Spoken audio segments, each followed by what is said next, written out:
Hello everyone and welcome to another edition of Politicizing America. I want to get into a quick story. It will probably take me a bit of a while to explain, but I think this is something that people really need to hear. That people know in their minds is true, but they can't really say it. So I'll be your mouth to speak the words in which you should be speaking. First of all, I'll get you along with a story I have. So today in my school, I was brought into a conversation, a political conversation. So it's brought up that a few of my friends that sit around are atheists. Most of them are all atheists. The second I question, what's your religion? Oh, I'm atheist. Okay, I allow them to say as they wish. Now, if it was the Catholic Church, in their mind, if it was the Catholic Church, apparently the Catholic Church says the same thing. Okay, well, what's your religion? Oh, well, I believe in God. Okay, but now if you don't believe in God, the Catholic Church will shun you. They will push you away from their beliefs. They will push you away from society. They would try to keep you out of their church, and they will publicize and shun you for it. This is coming from the group of atheists. This is what they say. Whether it's true or not, I'm not sure. But we'll deal with that another time. Now just listen to that. They think that's wrong, okay? They're entitled to believe, sure, it's wrong, okay. But the question is, when they ask my view on gay marriage, if I tell them yes, they'll go, oh, okay, just like they say the Catholic Church does. Oh, okay, you believe in it, that's good. But the second I say no, giving my opinion, and tell them, no, I do not agree with it, you know what they tell me? They come back and they rant, why aren't you a fan of it? Why are you completely against it? So my question is here, who is... I'm guessing they're hypocrites from what they say, because if they think it's wrong for the Catholic Church to shun them for not believing in a religion, which is a belief, why is it wrong for me to state a belief? So if they're going to push one side, and this is not just them, this is what most people do. We have activists in this country that, they'll be all for gay rights, but, they're not technically for a religion because, religion doesn't like gay marriage, so they push away from that. But, the second religion comes after them, they think it's wrong, but the second you give your opinion and you say, well, I don't agree with gay religion because it's against or gay marriage because it's against my religion, they will flip and they will scream at you. And that's the problem with them. And we all know it's true. We all know they do that. That is a problem. And I want to bring something up about the same thing. There was, about a week ago, a person named Dan Savage speaking at he's an anti-bullying and equality activist speaking at a local college. And here's what he had to say. Now, keep in mind anti-bullying.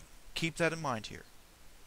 He was speaking in a room which probably some people in there were religious, and you'll find out what happened later. That he said, in quote, if we can learn to ignore the bullshit in the Bible about gay people, things will be a lot better. It will get better. That's was he saying, does it get better? Now, the bullshit in the Bible. Okay. So you imagine after he said that, this is what happened. Many of people started walking out. You can take the clip, you can look it up. Dan Savage is his name. I'm sure if you discuss Dan Savage, correction, it was at a high school, not a college. So I have the article right in front of me here, so if you want to look it up, I will gladly post it for you. So he said that. He said that if we can learn to ignore the bullshit in the Bible. So, okay, he's entitled to his belief. People start walking out. Okay, it's not too bad. People start walking out, they're getting upset. Fine, he's entitled to his belief. They don't like it, they walk out. But this is what really bothers me. A anti-bully activist then says, at the very end of his basically anti-Bible rant. He goes and says in public, you can tell the Bible guys in the hall that they can come back now because I'm done beating the Bible. He also says it's funny to someone who is receiving the end of the beating that are justified by the Bible how pansy-ass people react when you push back. Now basically what he's saying there, if you could take it in your own context, whatever you want to do. I'm sure some people will say that's not what he's saying, but clearly you have to understand. He is saying right there that when people bully him, when people bully people like him, when they go and bully back, people can't react to it. Well, then you start to realize how pansy-ass they are. Are they really bullies if they're backing off because they don't like being bullied? Who's the real bully here? When he gets bullied, he targets them. And he's not even being bullied. He wasn't bullied by those people. He was talking to those people, assuming that they were the ones who bully people like him. And from what I understand, he is a homosexual, but we'll leave that out of the preference here. Just the matter of the fact is that an anti-bully activist who targets religion, who targets people believing in religion, and publicly humiliates all those people that walked out. Now I'm reading numbers here. There were almost 100 people that walked out of that room, with a room filled of 500 some people. So he's up there talking about how anti-bullying and equality and this and that. What side is he really on? Who's the big bully here? So when you have activists like this, the problem is they get bullied so much they want to bully back. So then it goes, oh sure, I agree bullying's wrong. Don't get me wrong here. But the fact is, it is hard to have people protest against bullying when you cannot understand, when these people cannot justify themselves and cannot, just state facts here. They have to get their personal lives into it, and they bully back. I had to deal with it myself. I had a bully in high school that, my younger freshman years, that used to target me. And later I found out from a school administrator he was bullied himself. And how the bullied, turns into the bully. Now,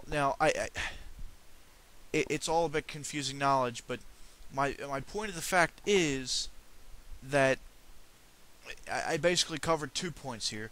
We have to understand that people out there, when you're getting in a discussion with someone, I want to try to clear things up. You can't just listen to there's a lot of one-sided people out there.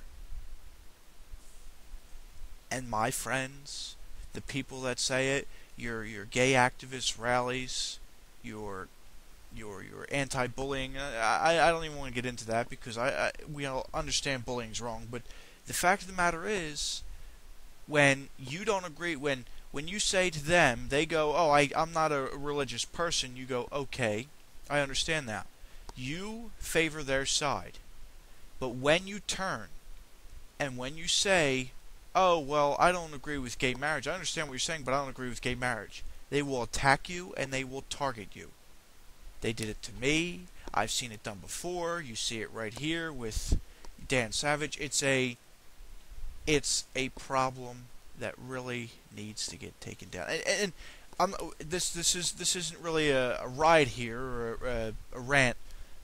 We have to understand that the gay community is not all an innocent. It's just like politics here, people. That's the point I'm trying to get at. Everything has to do with politics. Every single thing you deal with in the day has to deal with politics.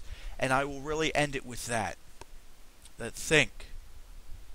The one side, just because they're trying to get equal rights, doesn't mean all what they're doing is perfectly acceptable.